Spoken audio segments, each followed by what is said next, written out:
You're watching the KOAM Morning News on Fox 14. Right now at 7, the city of Columbus, Kansas receives a grant to fund a school resource officer for the Highland Education Center. Also, Oklahoma residents have a few issues to consider for this year's election. We're going to hear from Anthony Saviello as he shares a few of the items that will be voted on. Plus, we've got a cool start to the morning, but mostly sunny skies, warm temperatures today, a fantastic Thursday. The 4 states' most watched news starts now. Well, good morning and welcome to the KOAM Morning News on Fox 14. I'm Elise Snowy. And I'm Lindsay Gaffney. 7 o'clock this Thursday morning. Yes. It's, almost through the week. We're almost there. First week of fall. We're almost through it. I can't believe how fast this year is gone. Felt very fall. I went hiking earlier this week, and it was like, I love hiking in the fall because all the leaves are changing and it's so pretty. Oh, it was fantastic. Oh, well, good. Sounds fun. Well, the city of Columbus, Kansas receives a grant of $125,000 to fund a resource officer position at the Highland Education Center. KOAM's Lonnie Walton has more about what the school administration says and is much needed service. Especially the high schoolers, they all love spicy foods. I love spicy foods. So I brought stuff in like homemade salsa and stuff like that to share with them. They love it. Arlo Lukey is the Highland Education Center's resource officer in Columbus. He is excited because the school received the grants to fund his position for the next 3 years, and he says it's much needed. We're able to give those kids the attention that they need to thrive. We don't have tons and tons of them packed into one classroom. Russell Swisher is the principal of Highland, and he says it's one of the best decisions for its students. Community reached out and said, hey, we got a possibility where we could have SRO come in and help make these positive bonds and relationships with students and grow, and so that they have that going on in life, having a great person. It was a win-win situation for us. Lukey says he is having the time of his life, protecting and connecting with students. This is the most fun I've ever had. This is just the best experience. I wish that everyone could do this job. Reporting in Columbus, I'm Lonnie Walton, KOAM News. Now, Luke says after the 3 years are up, he hopes the city will apply for more grants or just fund the role outright. Pretty awesome. Yeah, it's great to see that involvement. I'm sure it's important to students as well and teachers to feel safe when they're going to learn and further their education. Definitely. That is very true. Yeah. Well, today, pretty fantastic day. I mean, it's going to be sunny. It's going to be a little warmer, but overall, a really good looking day. Unfortunately, it doesn't last long. So we've got a warm up in the forecast. We've got clouds in the forecast, but we can go ahead and take a look outside. Temperatures down in the low 50s, out in Joplin about 52 degrees. So we're starting off pretty cool. And if you can see out in 7th and Rangeline, a gorgeous sunrise back there, not a cloud in sight. Now you may be met with some early morning fog, but it's not going to be limited visibility out there, and it's mostly just on a few back roads. But overall, it's a great looking morning, and temperatures are going to warm up today. We don't have any clouds moving in until later on this evening, so it's going to be mostly sunny all day long. Temperatures warming up pretty quickly as well. By 10 a.m., we're already in the upper 60s, and then by 1 p.m., we're in the upper 70s, and we stay in the upper 70s to low 80s through most of the afternoon before cooling back down to the mid to upper 50s tonight. Now we've got a couple of rain shower chances, very low chances though, down to like 10% out in the early afternoon Friday. So we can thank Hurricane Helene for that. What's happening as it's moving in, it's interacting with another low pressure system that's located just to the west of it, and it pulls the hurricane out to the west towards us. So we're getting some mostly overcast conditions, maybe a couple of sprinkles in the far eastern counties, and outside of that, mostly just cloudy skies for the rest of the weekend. And then we've got that ridge moving in and a warming trend on the horizon. I'll talk about that coming up. All right, we'll see you soon, Lindsay. Thanks. Well, Kansas authorities are beginning a homicide investigation after finding skeletal remains in rural Wilson County. Now, the Neodesha Police Department requested KBI assistance after finding the remains Tuesday morning in a pasture east of 6554 Ottawa Road. Investigators confirm the remains are human. While an autopsy has been scheduled, authorities say a positive identification may take some time. We'll have more details on our website, KOAMnewsnow.com, as they develop. Well, the impeachment proceedings for the Carthage mayor have been postponed. Judge Kevin Selby granted a restraining order sought by Mayor Dan Reif and his attorney that has halted the hearing. Now, was an agreement for the city to hire Timothy Engelmeyer as the hearing officer when a date for the hearing was decided. Reif's attorney says the city did not move quickly enough to hire the hearings officer. Now, he considers this behavior suspect and says it violates Dan Reif's due process rights. On October 7th, there will be a new hearing to discuss the temporary restraining order. Well, an SUV collides with a motorcycle on South Main Street in Joplin Wednesday evening. The accident happened around 7:45. The southbound lanes were closed at 43rd Street as the Joplin Police Major Crash Team began an investigation into what occurred. Injuries to those involved are not known, and the roadway reopened around midnight. The November election is just under 40 days away, and voters in Oklahoma have some issues to consider, including state amendments. KOAM's Anthony Saviello shares more. That's right. State Question 834 on citizenship and voting will be voted on by Oklahomans this November. The joint resolution has a multitude of sponsors in both the Oklahoma Senate and House. The question follows the following wording. This measure amends Section 1 of Article 3 of the Oklahoma Constitution. It clarifies that only citizens of the United States are qualified to vote in the state. The current section of the Oklahoma Constitution says all citizens of the U.S. can vote, but there may be exceptions. A yes vote would clarify this section and would require someone to be a U.S. citizen in order to vote. A no vote would leave the section of the Constitution written as is. This question has the attention of a lot of voters on the border and immigration because it's seen as a big issue in voters' minds come Election Day. The state of Missouri has a similar question on its ballot this November. The issue of illegal immigration has recently seen more national attention, including stories out of Missouri. Recently, 2 illegal immigrants from Honduras were arrested following a murder in Jasper County and a violent assault of multiple women in the Kansas City area.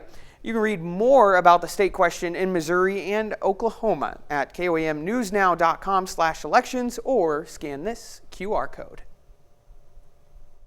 And those are our top news stories this half hour. Coming up next, Emily Frankowski from Connect to Culture is with us this morning. She's going to share what new things will be coming to our area for the month of October. We'll be right back, but first, here's a live look from Carthage, Missouri in the grand opening of the new municipal dog park.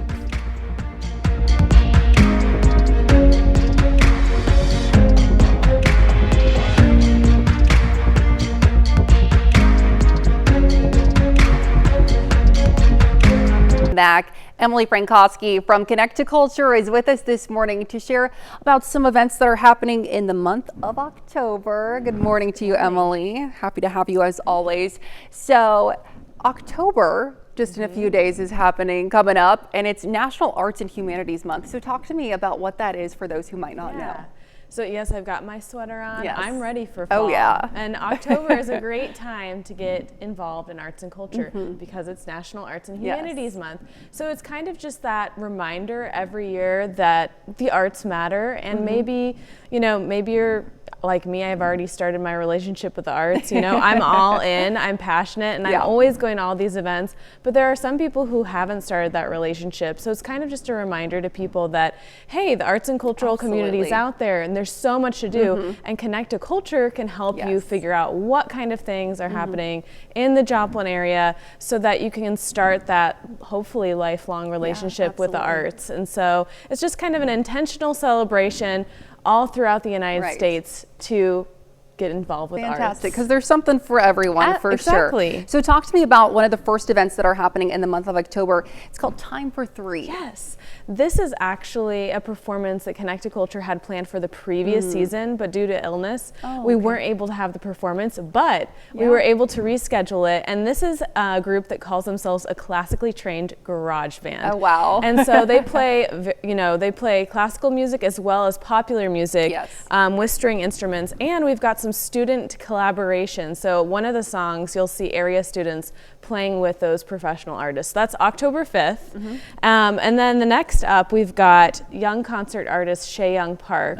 All of these performances are happening at the Cornell Complex through Connect to Culture's series. But this is, the Young Concert Artist Program is a very prestigious group that takes on young artists to kind of get them used to touring and gives them all of these tools. And so it's a very rigorous process. I can imagine. So auditioning to be part of this group. But Shea Young Park has ties to the area. She was born in South Korea, but then moved to Lawrence, Kansas, and grew up there. And then, of course, now she resides in New York City, went to the Juilliard School, has won very renowned prizes in piano.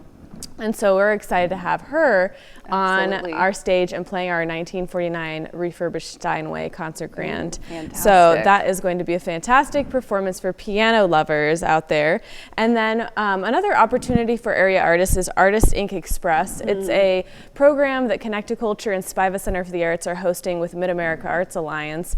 And it is just a kind of a professional development program for area artists of any discipline. So not just visual artists, performing artists, literary artists, any type of artist. Yes, and it's free. So if you use our calendar, find the links and register, you can come for this 2-day free workshop with Mid-America Arts Alliance, where you'll work with different people who are in the field. What a great opportunity. Yeah, isn't it? Yes. And then you have one more event in the month of October, and it's Some Enchanted Evening. Yes, we're really excited about this. This is October 27th, near the end.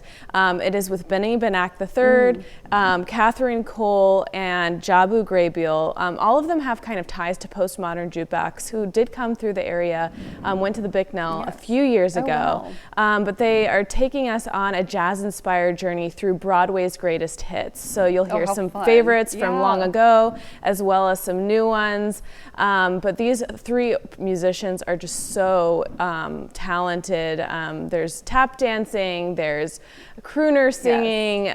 Catherine, if you look at her TikTok, she is pretty, she has a lot of viral videos, but we're excited to have them all three in one place with their band. And it's just going to be, if you love jazz, if you love Broadway, it's a great show. But this, this is just skimming the surface. There's so many different things going on in the arts and cultural community. And like we said, it's National Arts and Humanities Month. Go to connectedculture.org, use our resources, and find something to be a part of. Absolutely. Lots to look forward to, as always. Thank you so much for being with us this morning, Emily. For more information, you can visit their website at connectedculture.org. Stick around. We're back with more right after this. Well, it is a great looking Thursday morning. Temperatures started off about 51, 52 degrees out there. Cool start to the day, but we're going to warm up. No worries. Temperatures are the least of our worries right now. We've got a hurricane that is making landfall, although clearly hasn't made it closer to us yet, because we still have a gorgeous sunrise out in 7th and Rangeline.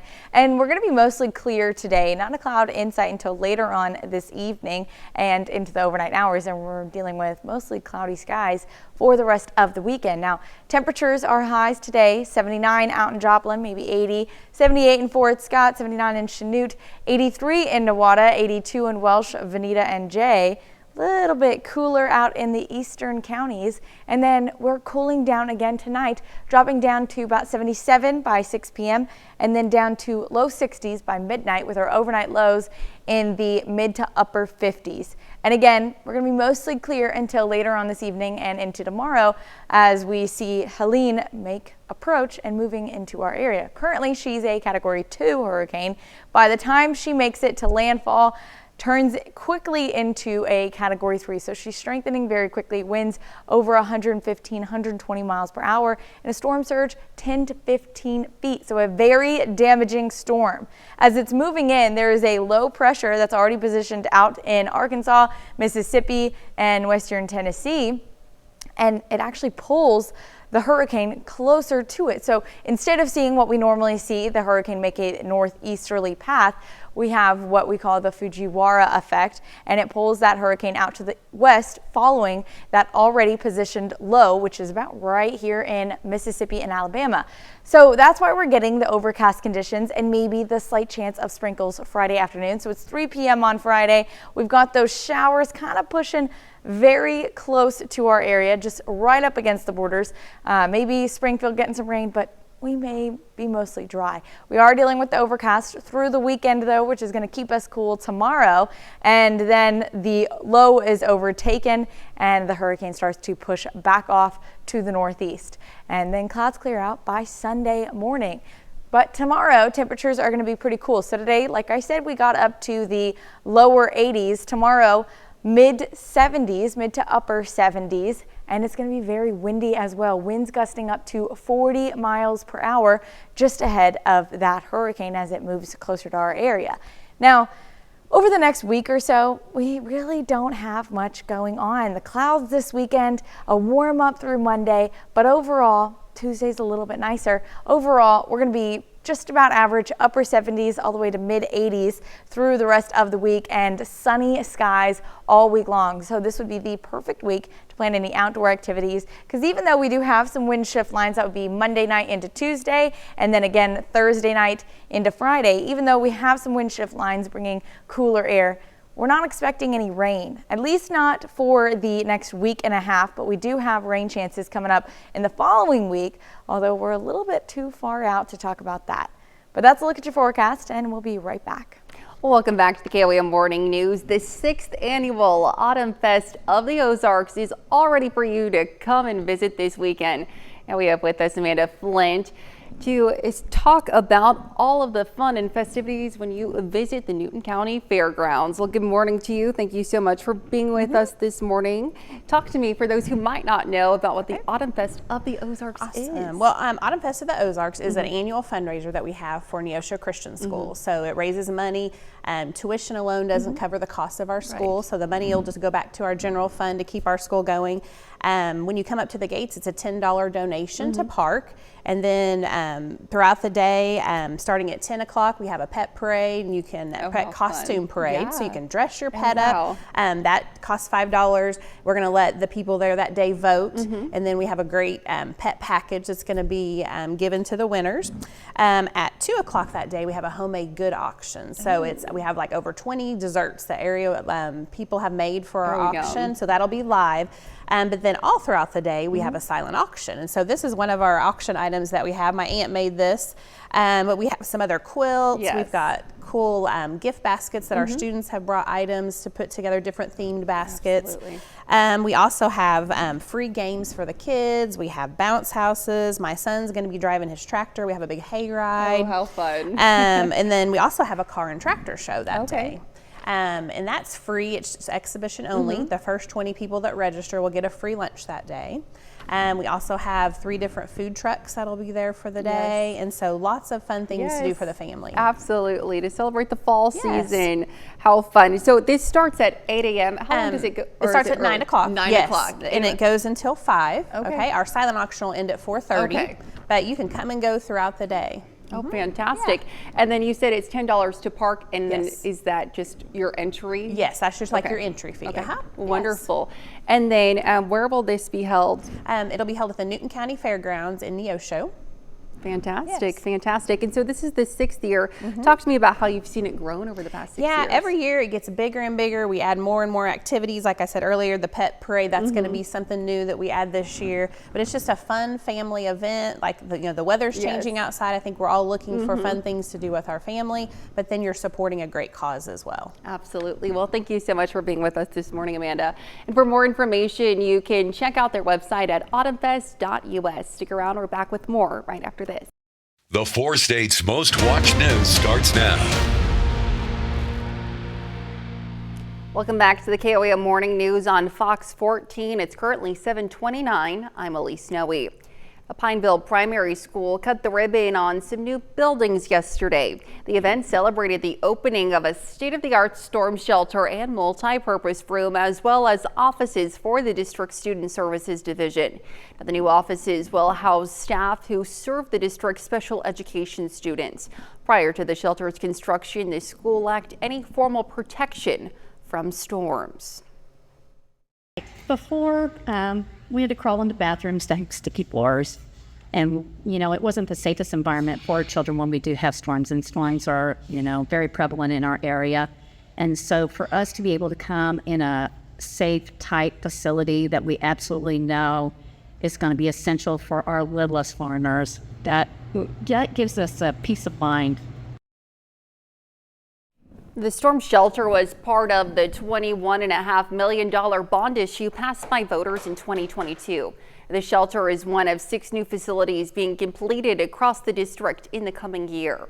Well, some students at Mark Twain Elementary in Webb City received a very wordy gift yesterday. The Webb City Carl Junction Rotary Club gave every 3rd grader a dictionary thanks to the Dictionary Project. Now, close to 600 dictionaries will be distributed to every 3rd grader in Webb City and Carl Junction school districts. The Student's Dictionary, it has the longest word in the English language. There's over 1,900 letters, and the kids usually love that. There's a section on Braille and on the sign language, and they love that. Every president, every state, every country in America, you can find out different facts. The Dictionary Project continues this week. Now today, students will receive dictionaries at the Harry S. Truman Elementary School in Webb City and at Carterville Elementary in Webb City. Now on Friday, dictionaries will go to kids in Carl Junction. During the 21 years of the project, 3rd grade students in Webb City and Carl Junction have received more than 12,000 dictionaries. The annual Paint the Town Red event was last night to support the Webb City Cardinals. The event started with a parade, then attendees went to the bonfire, which included a DJ and a bounce house. Fans gathered around the bonfire to listen to music and play games to celebrate the upcoming game against Neosho. It's pretty fun, we come out here every year for homecoming, the old bonfire going, see some friends. Pretty fun. They got games, they got sports, they got everything, they got food.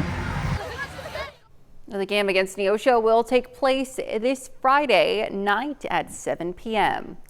Well, kindergarten school kids in Carl Junction got some hands-on learning when they found out where milk comes from. Now, those kids also got to learn about the importance of the dairy food group on this World School Milk Day.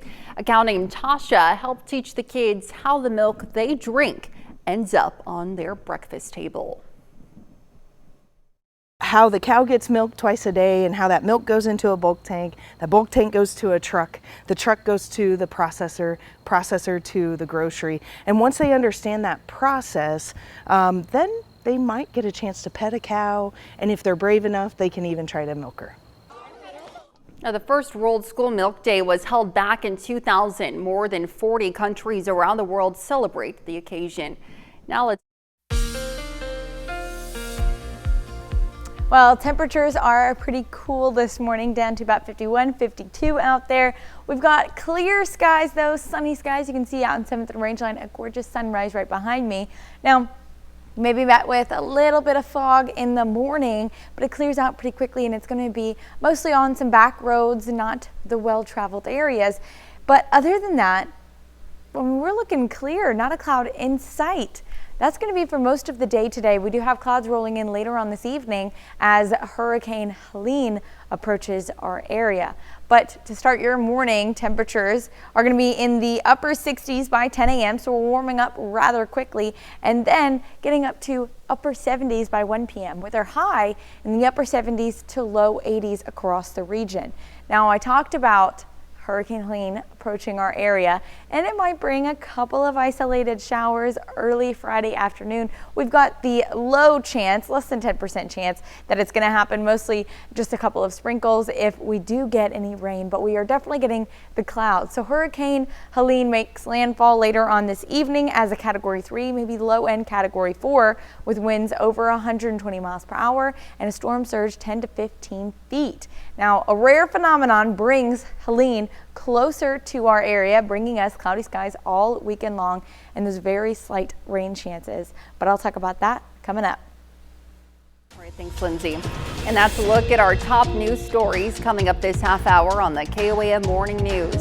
A California-based program aims to help people realize their dreams of becoming farmers. We'll be right back, but first, here's a live look of the grand opening of the Municipal Dog Park in Carthage, Missouri.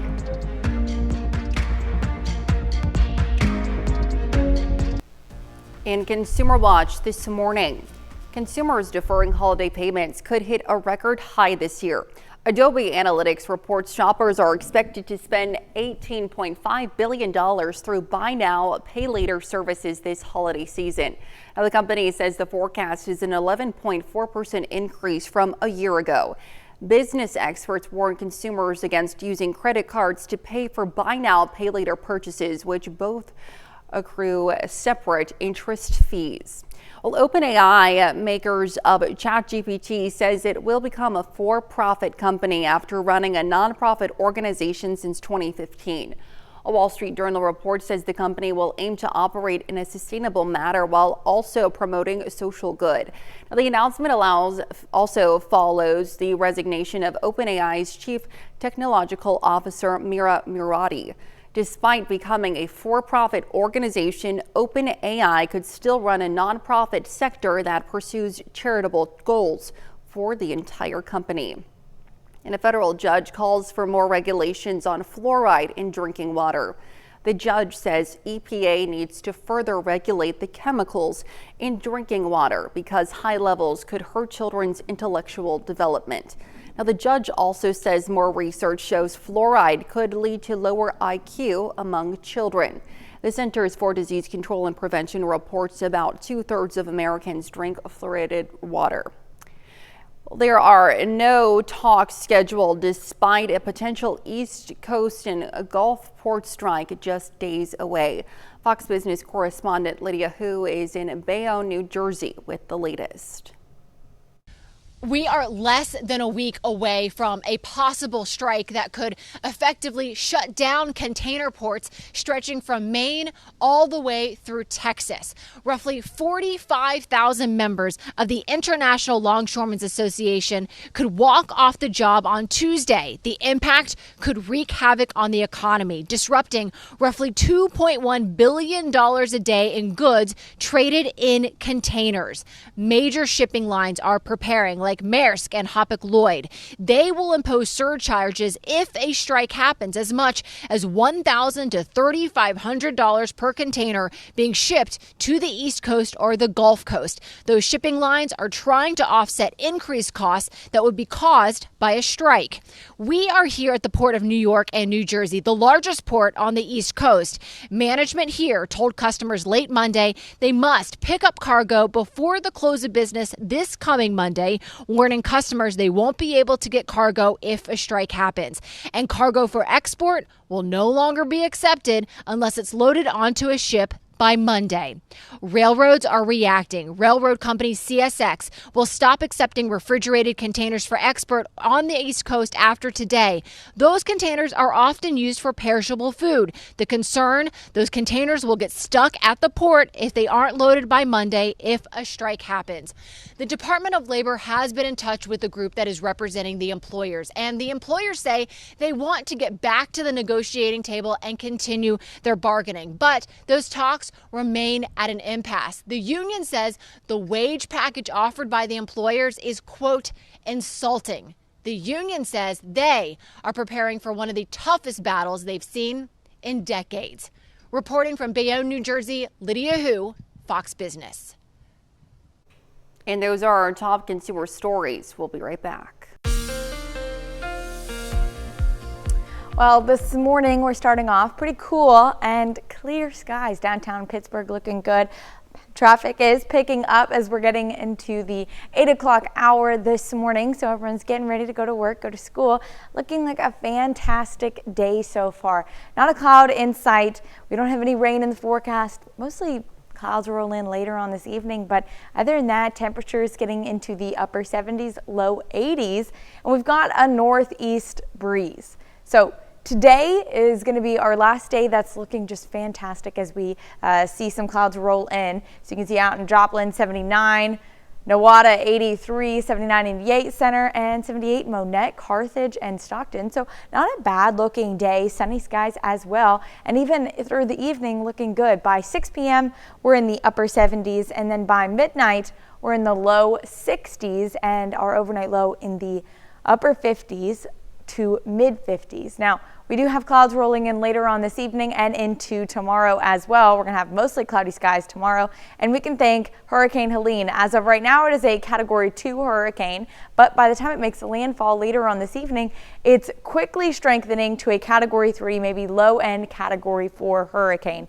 It's pretty damaging, winds over 120 miles per hour with storm surge 10 to 15 feet. So very strong storm making landfall on the Florida Peninsula, Panhandle right now, and it's going to shift off to the west. This is a really rare phenomenon. Doesn't normally happen, but we can thank the Fujiwara effect. And normally what we would see is that hurricane continues north. It's going to take more of an easterly route up the east coast. But because we already had a low positioned right here in western Tennessee and Mississippi and Alabama, this hurricane is going to be driven by that already positioned low, and it's going to move off to the east. So this is Friday afternoon.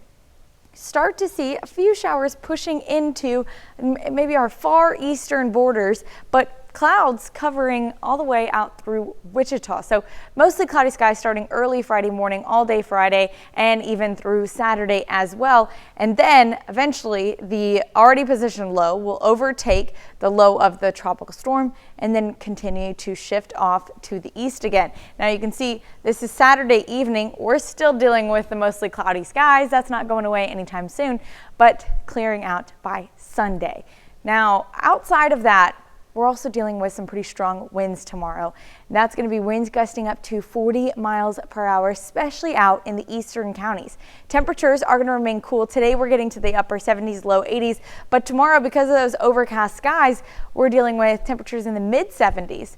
And it's going to be a little dreary of a day because of those overcast skies, but we're likely not going to see much rain. We've got a 10% chance of a few sprinkles out in the eastern counties, but really not much. Really, we're just going to deal with the clouds this weekend. Now, temperatures continue to warm up through Monday, and then we've got a wind shift line cooling us down on Tuesday, and then we go to another warm up through the weekend, and then another wind shift line by Friday, cooling us off next weekend. But outside of that, temperatures about average and sunny skies all week long. Not a chance of rain until the following week. So this would be the perfect week to get out there and make some outdoor plans. Now that's a look at your forecast. We'll be right back. Well, in California, a former farm worker now has his own 6-acre farm thanks to a nonprofit focused on giving those who work the land new opportunities. Len Ramirez has a story from Salinas Valley, California. Sunrise in the Salinas Valley, and Espiridon Santos has already been at work for 4 hours harvesting his zucchini. You had to see which one qualifies. This one is the extra fancy, you look it's looking good. He works like this every day, Sundays and holidays included. You don't have any Sundays, you didn't have any like family events. But he isn't working that hard for just anyone. For the first time in his life, he's his own boss. I'm coming for looking for the American dream. This one's a good one. Santos is the owner of La Bisnaga Organic Farms. It's small, just 6.5 acres outside of Salinas.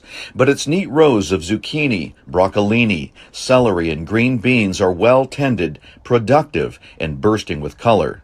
Santos works the land himself and often hires his father and mother and sister and brother to help him harvest. The family immigrated from Mexico when Santos was just 15. They started with nothing, often working on large corporation farms like this one by day and sleeping on bare floors in a rented room at night. But all that changed when he found a program to help fledgling farmers. After working on the strawberry fields for almost 6 years, I found ALBA. Someone told me about ALBA. ALBA is the Agriculture Land-Based Training Association, which has its roots in President Johnson's War on Poverty from the 1960s. It's evolved into a public and privately funded organic farm incubator with classrooms, equipment, and acres of prime land, which it leases to farm workers who dream of something bigger. Our goal is not to grow vegetables, really. It's to grow farmers. And help create a pipeline for a new Nathan generation. Harkleroad is ALBA's education program director. As you probably know, farmers are aging out in California and across the country, and we need new folks to fill their boots. And in our experience, farm workers are a great pool of talent to do that. They usually come from farming backgrounds in Mexico, and they've been learning on the job in California, working in the ag industry, and they have the work ethic and the drive and are willing to make the sacrifice to get a business off the ground. Santos enrolled in the program 3 years ago and took English classes at night. ALBA taught him organic farming, business planning, marketing, and food safety regulations. When I started the courses, okay, I see my future, and when they give me the land, I couldn't even believe that I have half an acre, starting my small business, being my own owner, and as you can see, right now I'm so happy that ALBA helped me with my dream. Farmers must exit the ALBA program after 5 years. Santos Farm is now certified organic, and his goal is to have 50-acre ranch of his own. I think that is so amazing. Yes, absolutely. I love that. Farmers are so important, so it's great to see them getting more opportunities. Definitely. I mean, I don't have a green thumb, but I would love to, grow my own food. That's just amazing. I love that.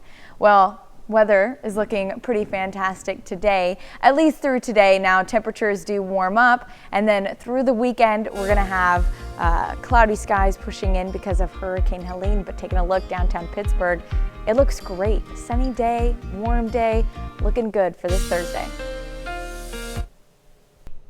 Well, here's a check of today's top headlines, the news you need to know before you head out the door. Kansas authorities have begun a homicide investigation after finding skeletal remains in a rural Wilson County. Now, the Neodesha Police Department requested KBI assistance after finding the remains Tuesday morning in a pasture east of 6554 Ottawa Road. Investigators confirm the remains are human. While an autopsy has been scheduled, authorities say a positive identification may take some time. Well, the impeachment proceedings for the Carthage Mayor Dan Rife have been postponed. Judge Kevin Selby granted a restraining order sought by Rife and his attorney, which has halted the hearing. Rife's attorney says the city did not move quickly enough to hire Timothy Engelmeyer as the hearing officer for the impeachment. He considers this behavior suspect and says it violates Dan Rife's due process rights. In Columbus, Kansas received a $125,000 grant from the U.S. Department of Justice to fund a school resource officer for the Highland Education Center. Now, the funding will cover the position for the next 3 years, with the idea to have the city fund the position themselves afterward. A current resource officer says the position is extremely helpful in keeping students and teachers safe.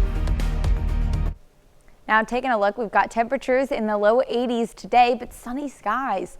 We're dropping down to the mid to low 50s again tonight, and tomorrow a little bit of a cooler day, but we've got those cloudy skies because of Hurricane Helene pushing closer to our area. Those clouds continue all the way through Sunday morning, and then we go on a warm up through Monday. Alrighty, well, definitely gorgeous days in there that I can get on board with for sure. Definitely. Well, a southern right whale and her calf were recently seen off the coast of Patagonia Valdez Peninsula in Argentina.